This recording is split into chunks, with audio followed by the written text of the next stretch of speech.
Oficinas Culturais na TV. Que instrumento é esse, Maria? É, trecado. Esse é o teclado? Ô, louco! Tambor, pum, pum, pum, pum. Instrumento. É o piano. Flauta. Tamborim. É o cano? É um instrumento indígena. Ixi, você pode sentar soprando uma garrafa. Ah, é um negocinho que você bate, me esqueci o nome. É o chique-chique. Chique-chique. O que é um chique-chique? É, eu acredito que seja uma caixinha com alguns grãos dentro, não? Pandeiro. É um acordeão. Mas isso é de um clarinete. Parece sanfona, né? Piano. Piano de boca. É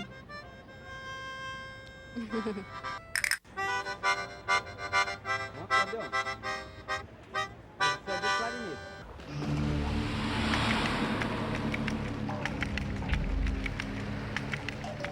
O som da brisa passando pelas folhas das árvores, o murmúrio de um riacho e os trinados de um pássaro cantador compõem uma paisagem sonora diante da qual não poucas pessoas se expressam com a exclamação encantada: que música deliciosa!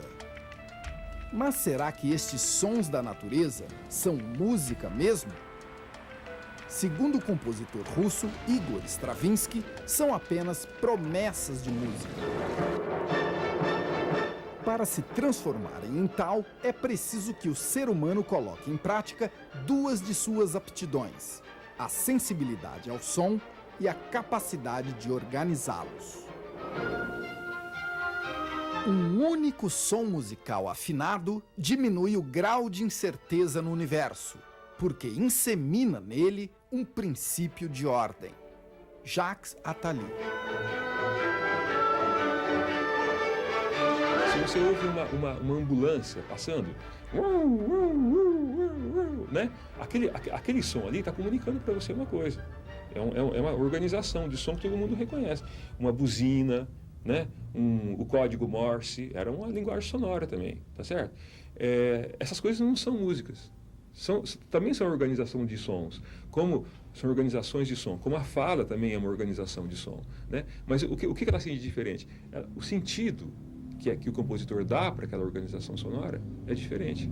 Ele não está tentando comunicar assim: está uma ambulância passando, uma coisa concreta, ou tem alguém na minha casa, plim pom, tocou a campainha. Isso significa coisas, esses sons significam coisas concretas, né? Como as palavras significam. O compositor, ele usa esses sons para criar ambientes, climas, estados emocionais e tal.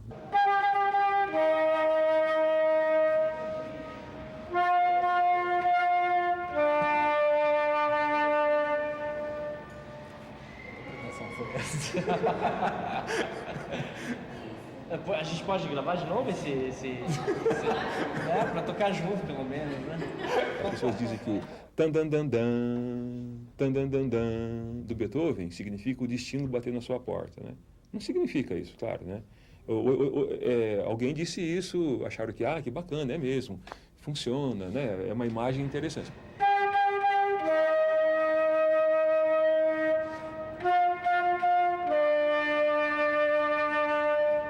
Na Segunda Guerra Mundial usaram isso como a música da vitória. Então ali ela significava outra coisa, quer dizer, você dá significado para essas coisas. Mas não é que aquilo significa, é diferente de você falar piano, casa.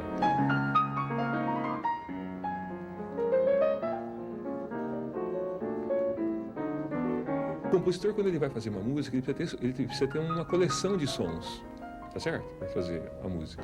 Qualquer coisa é um instrumento. Na música popular brasileira, o Hermeto Pascoal demonstra isso muito claramente, quando ele toca uma bacia. Eu estou fazendo um trinado, isso para os teóricos, isso é um trinado. Eu estou só dando uma nota, mas eu balanço aqui e faz um trinada. E eu nunca fiz isso, é a primeira vez que estou fazendo aqui. Porque eu gosto de criar na hora. Olha. Qualquer coisa que produza sonoridade, som, desde que você organize aqueles sons de uma maneira que você reconheça como som, que as pessoas reconheçam como som, né? Com música, né? Então, que tenha um sentido musical, aquilo é música, né? Olha, Fá maior, Sol maior, tá no tom. Quando isso aqui for assim, grosso, o som sai mais com mais vento. Tá vendo? Você escuta mais o chiado, porque isso aqui é grosso. Quanto mais fininho for a boca da garrafa, mais é legal, mais o som sai legal. Essa garrafa tá no tom. Foi marcado isso? Foi. Não foi ensaiado nem nada. É Deus que é, ó.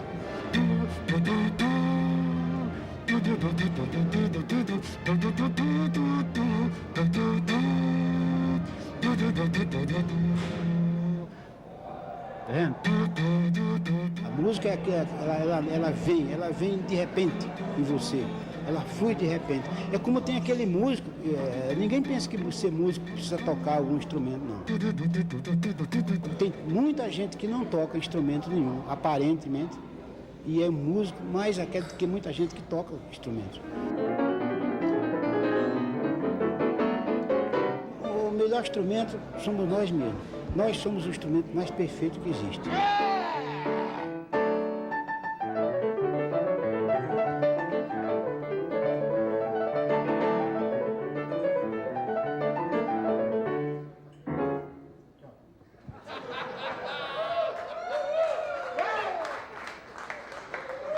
Os instrumentos musicais, eles são ferramentas que os compositores, que os músicos têm para comunicar sentidos musicais, organizações musicais. Nem que a ordem seja a desordem por alguma razão, isso aconteceu muito no nosso século XX, que é a questão da novidade, a questão da música aleatória e tal, o princípio é de ordem, me parece. A palavra organizar tem sua origem na palavra órgão, o instrumento musical. Este simples fato etimológico mostra como foi significativa para a cultura ocidental a disposição das notas musicais no teclado. Eu sou o maestro Edson Leite e este é o órgão da Catedral da Sé, considerado um dos maiores do mundo e com certeza o maior da América Latina. Ele tem 10.200 tubos e muitos recursos e muitos registros.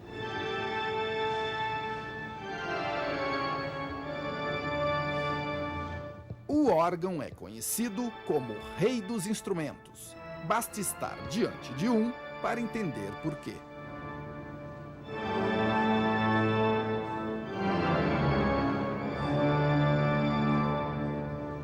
Acho que duas coisas me atraíram muito no órgão, para essa descoberta do órgão, de querer ser organista. Uma foi o som, sem dúvida, que eu acho muito bonito.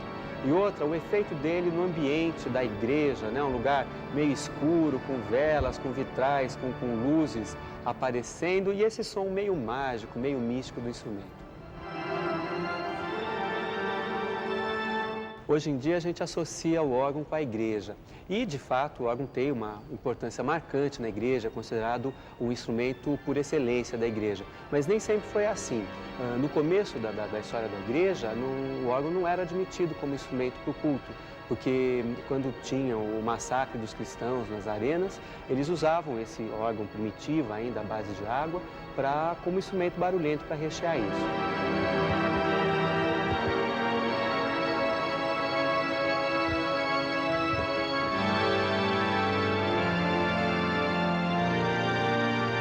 O órgão, quando começou, era acionado por água. Os primeiros órgãos eram hidráulicos. Então, era a água que movia o ar para os tubos. E, hoje em dia, é um sistema elétrico de ventiladores, reservatórios de ar. Mas, até alguns anos atrás, a gente encontrava igrejas em que esse fole para encher o ar ainda era manual. Então, como um atiçador de fogo. Pessoas que acionavam isso ou com as mãos ou com os pés, às vezes mais de uma pessoa. O Bach, por exemplo, na época dele não existia energia elétrica. Então, o órgão tinha ele tocando e algumas pessoas movimentando os foles para poder renovar o ar dentro do instrumento. Então, ele não podia estudar ou tocar sem mais algumas pessoas assessorando.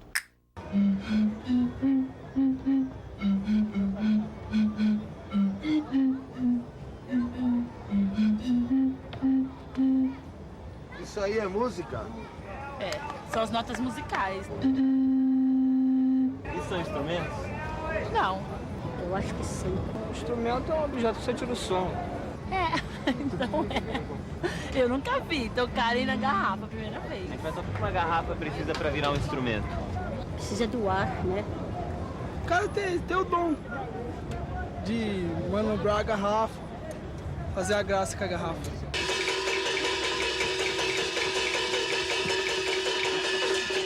A música chinesa, como muitas culturas orientais, usa uma escala de 5 notas, chamada escala pentatônica. O uso deste padrão é um dos motivos que fazem com que estranhemos um pouco a música chinesa ou indiana.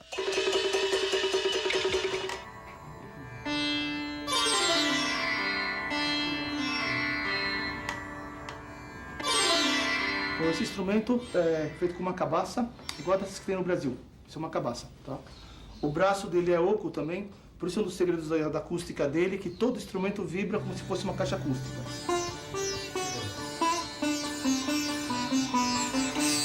Ele é extremamente leve e ele tem 18 cordas. 7 cordas principais onde se tocam, que simbolizam justamente o fogo. Uma flama. Né? E essas 11 que estão aqui embaixo, que simbolizam a água. A origem do sitar é a Índia, não é? Século XIV, século XV. O sitar, a corda onde realmente se toca, a corda mais importante, a principal, é essa que está bem no meio.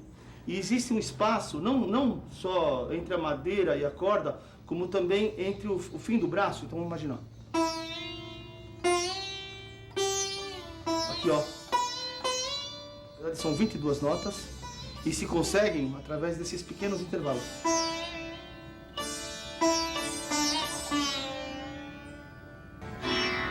Além do mais, os traços são todos móveis, são presos com nylon. Então, aqui, justamente, o espaço é infinito de possibilidades de som. Inclusive, existe uma lenda que é uma analogia entre aqui é a terra e aqui é o céu. Na hora que o céu vibra, a terra, se estiver afinada, vibra também.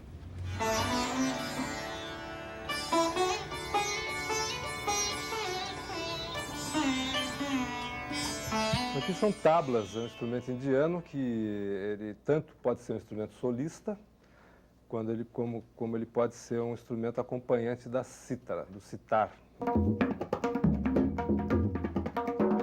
E o interessante dele, como a música indiana em geral, a música indiana é toda estudada com fonemas, né? Gina tita tita, gina tita tita da gina, tita tita da gina, tita tita tita da gina.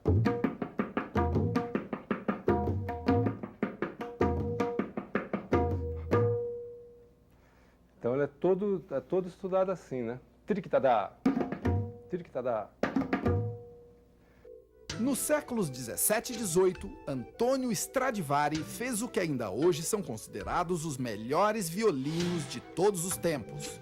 Os mais de 1000 instrumentos feitos pelo artista italiano são conhecidos pela versão latina de seu nome, Stradivarius. Os italianos são a referência, né? É o berço do violino. Então, até hoje, eles dominam essa arte como ninguém. Esse aqui é um violino italiano de 1838. Esse aqui é do começo do século, é um de 1935. Esse aqui é um Vaccari. Esse aqui é o espessímetro, que vai me dar as espessuras, né? A precisão das espessuras, que é exatamente onde está o som. Que é uma das partes mais assim, empolgante de fazer, porque apesar de não ter nada com som, a cabeça é a assinatura do artista. Isso aqui eu estou aplicando o verniz, que é a parte mais difícil de toda a construção do violino. Vai mais ou menos umas 20 mãos, entre elas algumas lixadas. Depois de polido e pronto, o verniz volta, o espelho volta para cá. Aí dá um acabamento, né? Dá uma polida. Aí põe cavalete, corda. Aí é só tocar. O arco geralmente é feito de pau-brasil. Agora, essa prata aqui que chamamos de crina é de rabo de cavalo. Nos Estados Unidos, eles fizeram uma de nylon. Não adiantou nada. Porque se você olhar no microscópio, essa crina aqui tem uma porção de nódulozinhos assim, mas umas bolinhas parece, vai, invisíveis, que faz o atrito com a corda. Fizeram um estudo nos Estados Unidos sobre o verniz que o Stradivarius usava. Também não conseguiram fazer nada. Nasceu com um artista. Ele escolhia a madeira na época da lua certa. Tudo isso é importante na fabricação do violino.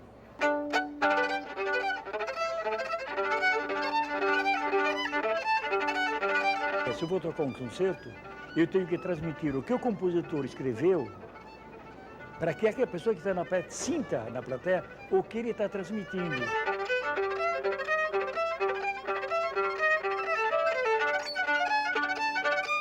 Você não pode tocar Beethoven como você tocaria Mozart. Não pode tocar Mozart como você vai tocar Brahms. Uma das partes mais difíceis do violinista é esta mão direita. Porque a mão esquerda, que é técnica, com o tempo, uma semana, 15 dias, um mês, consegue fazer.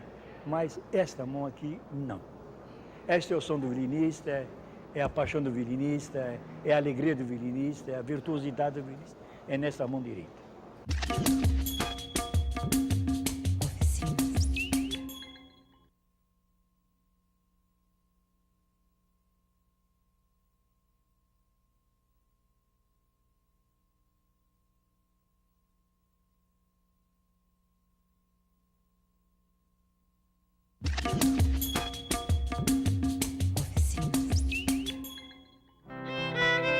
No século XVII, Veneza era o grande centro musical, cidade das orquestras e das óperas.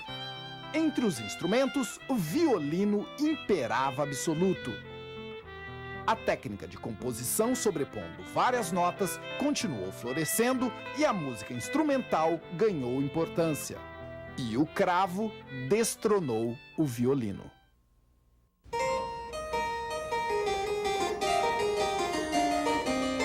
Nenhum instrumento produz tantas notas musicais ao mesmo tempo como os instrumentos de tecla. Cada um dos 10 dedos pode tocar uma nota, permitindo produzir grande variedade musical. Contrapontos são melodias que uma se contrapõe à outra. Isso em Bach fica muito claro, porque ele começa com uma melodia e a mão esquerda faz a mesma melodia contrapondo com essa melodia. São linhas.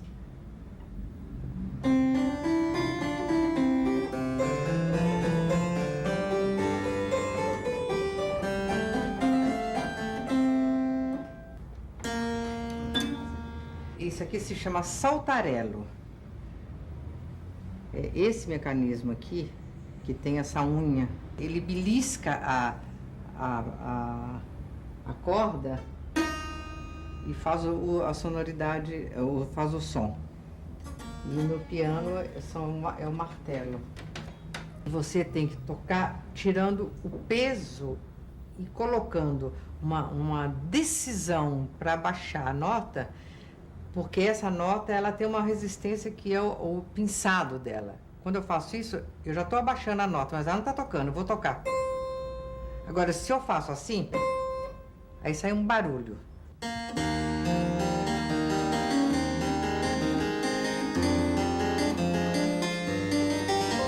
Agora, para tocar tudo depressa e sem fazer esse barulho, esse plaque, isso aí, aí precisa de muito estudo, e prestar bastante atenção e saber. E ter professora boa, como eu tive, que ela me ensinava essa passagem, né, do cravo para o piano.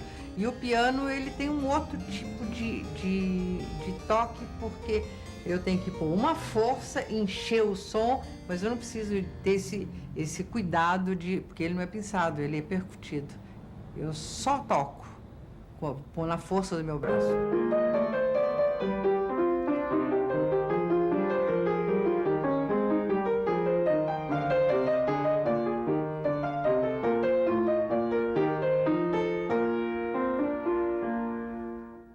A criação de instrumentos musicais é um dos grandes milagres humanos. Yehud Menuhin. existe uma mistificação muito com relação também à tecnologia, né? A tecnologia é apaixonante, te possibilita mil coisas, mas ela sozinha não faz nada. Existe a ideia musical, é muito mais importante. A interação, é lógico que existe uma interação entre a concepção e o meio, mas sem ideia você pode ter um maquinal formidável e não sai coisa boa. Agora, por outro lado, vai por um outro lado também essa mistificação com relação à tecnologia, no sentido preconceituoso, que tende a discriminar tudo que é muito moderno, tecnológico, eletrônico, porque está desconsiderando o instrumento tradicional com a sua riqueza e a sua maravilha, beleza, que é mesmo violino, oboé, né? Todos os instrumentos, cada instrumento tem a sua cor, tem as suas possibilidades e tal. Mas, na realidade, se você prestar atenção num piano, por exemplo, em qualquer instrumento, é de uma artificialidade genial, né? Quer dizer, o que fez do piano o piano é uma artificialidade, é ele ser uma construção absolutamente inventiva, né? Arrojada, né? E de ter realmente efetuado um corte entre a percepção pura e simples da natureza e aquilo que o homem constrói enquanto instrumento. O Beethoven foi um músico que participou da invenção, do aperfeiçoamento do instrumento piano. Ele tinha contato com inventores, eles discutiam o problema do instrumento. Porque antes do piano, existia o cravo, que era um instrumento que o cara pode apertar a tecla fraca ou forte, que ali na corda o resultado é pem, pem, é sempre com a mesma intensidade. Não tem a ver a força que ele toca no teclado com o som que sai lá. Lá sai sempre com a mesma intensidade. E eles quiseram fazer um instrumento em que o teclado tocasse mais fraco, o som é de um jeito, tocasse mais forte, o som é de outro. E foram chegando nessa ideia dos martelos, que o cara aperta aqui é um martelo, e o martelo bate na corda, se martelar fraco sai fraco, se martelar forte sai forte. E o instrumento, então, foi batizado de piano forte, que significa forte e fraco. Era a grande novidade do piano, que fazia forte e fraco, né? Mas tinha um monte de problemas para resolver. A grossura da corda, quantas cordas eram, de que material é o martelo, se tem um feltro, como é que breca o som, em que ponto da corda que o martelo bate, porque tudo isso mudava o som. E não existia ainda a música feita para piano, que explorasse o piano. Eles estavam tentando fazer uma conta de chegar entre o que eles achavam e dar um corpo, uma certa homogeneidade para aquele instrumento. Bom, quando esse diabo desse instrumento ficou pronto, teve uma história da música particular para ele. O monumento é de papel, crepom e prata, os olhos verdes da mulata, a cabeleira esconde... Incorporando inovações das vanguardas musicais, do pop, do cafona e alinhando-se com as propostas antropofágicas de Oswald de Andrade, a Tropicália foi provavelmente o mais polêmico movimento musical brasileiro. Até hoje, alguns críticos consideram o uso das guitarras elétricas em seus arranjos o responsável pelo empobrecimento do cenário musical brasileiro. Não é o novo instrumento que vai determinar a invasão. É você usar esse instrumento com a linguagem do outro. O instrumento, posto aqui em cima dessa cadeira, ele é uma coisa sem som. O que faz ele? É alguém que vai lá com os dedos e fere as cordas para produzir sons. Então, o fenômeno cultural não está no instrumento. O que acontece é que as pessoas pegam o instrumento para mimeticamente reproduzir nesse instrumento a cultura do país que fabricou o instrumento. Na realidade, na Tropicália não tinha nenhuma importância a origem da música. Podia ser Vicente Celestino, podia ser Debussy, podia ser música instrumental, podia ser música vocal, podia ser música de concerto, podia ser música de bordel. Tudo era possível. Naqueles anos 60, aconteceu uma espécie de concentração de energias de uma tal capacidade questionadora, onde todos os elementos ganhavam extrema importância e nada era importante ao mesmo tempo. Então foi uma espécie assim de questionamento. O ser humano resolveu abandonar pilares que apoiavam ideias, abandonar conceitos, abandonar prismas, divisões da unidade, da história, da cultura, etc., para partir para uma verdadeira devastação de terreno para que dentro de um terreno inteiramente novo, inteiramente devastado, inteiramente livre, pudesse ser edificado talvez uma música ou uma poética ou uma cultura do futuro. E eu digo não ao não, eu digo é proibido, proibir, é proibido, proibir. Você vai escrever uma música para piano é uma coisa, você vai escrever para orquestra, você pensa de outro jeito. Quando você muda de instrumento, o seu trabalho muda, porque você, para escrever bem para aquele instrumento, você tem que explorar as articulações que aquele instrumento permite. Compositores interessantes, grupos interessantes, estão cada vez mais trabalhando na junção de sons acústicos com uma alta densidade, seja na tradição musical, através dos ritmos, através das melodias, das tradições musicais étnicas, etc., com os sons eletrônicos também de última geração. Última geração que eu digo que não se parecem a nada, são novos. São como se fossem, não são clones de nenhum som acústico, são sons eletrônicos novos. Os instrumentos eletrônicos são estupidamente burros, assim, precários. Perdem de 1000 a 0 de qualquer flautinha de criança, assim, porque eles não articulam. Você não consegue passar de um estado para o outro com eles. Então você tem que encontrar uma maneira de organizar suas ideias, né? Esse violão aqui, ó, que é um violão de sintetizador. Quer ver?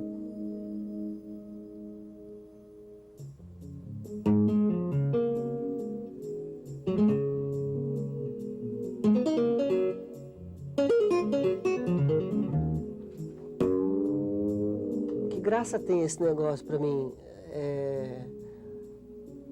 Conseguir dosar os parâmetros ali do sintetizador para ele ter essas nuances que tem no instrumento ao vivo, só que aí o instrumento ao vivo também não consegue tocar isso então já virou uma conversa que lembra o jeito do instrumento ao vivo tocar, mas que ele não consegue e a gente sabe que está imitando, mas pô, tem que ter uma certa graça. Tem uma conversa que acontece com o som dentro desse trabalho. Eu vejo que tem gente no planeta Terra, ao redor do planeta Terra, pensando nesse tipo de coisa, atualmente. Com equipamentos parecidos. Virou uma coisa muito interessante. Isso nunca teve isso na história da música. Quando você vai tentar simular um violão, você tem que criar no seu aparelho mecanismos para simular aquelas ocorrências. Então, a primeira coisa é escutar aquelas ocorrências no som original.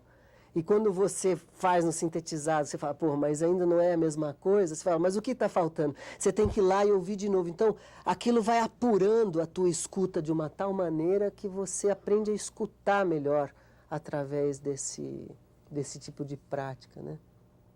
A terceira ponta desse triângulo, som acústico e eletrônico, é a tradição musical. Quando a gente fala em tradição, a única tradição musical que existe é a ruptura. A tradição musical se fez por uma sucessão de rupturas. Quem vem e repete o que o outro já fez e degenera o que o outro já fez, dilui o que o outro já fez, não é tradicional, ao contrário do que se diz, não está dentro da tradição, está totalmente fora da tradição. A grande tradição é a inovação. Os instrumentos eletrônicos se incorporaram definitivamente à música do nosso tempo, mas historicamente o papel de transformador das sonoridades não coube aos instrumentos, mas aos compositores. É esse o tema do nosso próximo programa: compositores e decompositores.